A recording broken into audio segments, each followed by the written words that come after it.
now and helped Tara haul the body inside. They rolled it onto the great stone slab at the center of the lower level. Nev shrugged off his light coat, set aside his scimitar, and tied on an apron.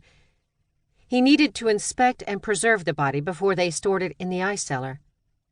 Behind him rose the instruments of his trade.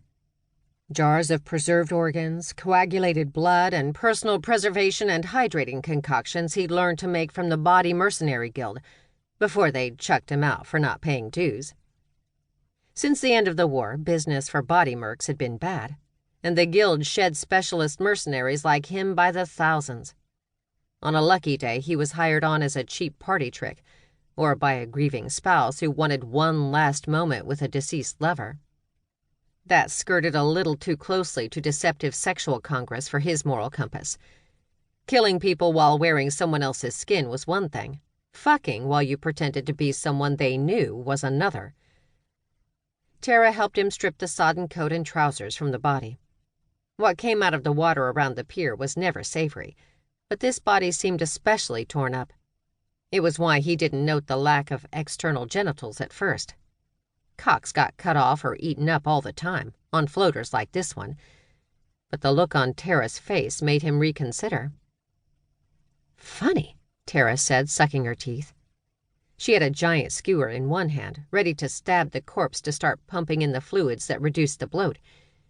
She pulled up the tattered tunic, also cut in a men's style like the trousers, and clucked over what appeared to be a bound chest. "Woman going about as a man?" Nev said. Dressing up as a man was an odd thing for a woman to do in this city, when men couldn't even own property. Tara owned Nev's workshop, when people asked. Nev had actually bought it under an old name some years before. He told the city people it was his sister's name, but of course it was his real one, from many bodies back. He and Tara had been going about their business here for nearly 5 years, since the end of the war, when body mercenaries weren't as in demand and old grunts like Tara got kicked out into a depressed civilian world that wanted no reminder of war.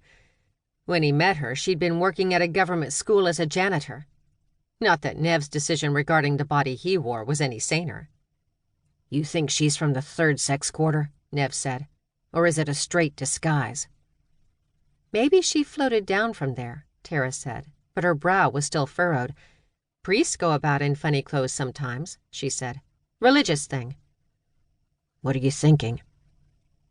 "I'm thinking how much you hate going about in women's bodies," Tara said. "I like women well enough," Nev said. "I just don't have the spirit of one." "And a pity that is." "She cost money. I might need her. What I prefer and what I need aren't always the same thing. Let's clean her up and put her in the cellar with the others." A body mercenary without a good stash of bodies was a dead body mercenary. He knew it as well as anyone. He'd found himself bleeding out, alone in a field without a crop of bodies to jump to before, and he didn't want to do it again. Every body merc's worst nightmare. Death with no possibility of rebirth. Tara cut off the breast binding. When she yanked off the bandages, Nev saw a great red tattoo at the center of the woman's chest. It was a stylized version of the God's Eye Nebula, one he saw on the foreheads of priests gathering up flocks in the street for prayer, pushing and shoving and shouting for worshippers among the 400 other religious temples, cults, and sects who had people out doing the same. Tara gave a little hiss when she saw the tattoo and made a warding gesture over her left breast. "Mother's tits!" "What?" "Wrap her up and—" The door rattled. Nev reached for his scimitar. He slipped on the wet floor and caught himself on the slab just as the door burst open. A woman dressed in violet and black lunged forward. She wielded a shimmering straight sword with crimson tassels, like something a general on the field would carry. "Grab the body," the woman said. Her eyes were hard and black. There were 2 armed women behind her, and a spotty boy about 12 with a crossbow. Nev held up his hands. Sometimes his tongue was faster than his reflexes, and with the face he had on this particular form, it had been known to work wonders. "I'm happy to sell it to you. Paid a worthing for it, though. I'd appreciate—" "Kill these other 2, she said. "Now that's not—" Nev began, but the women were advancing.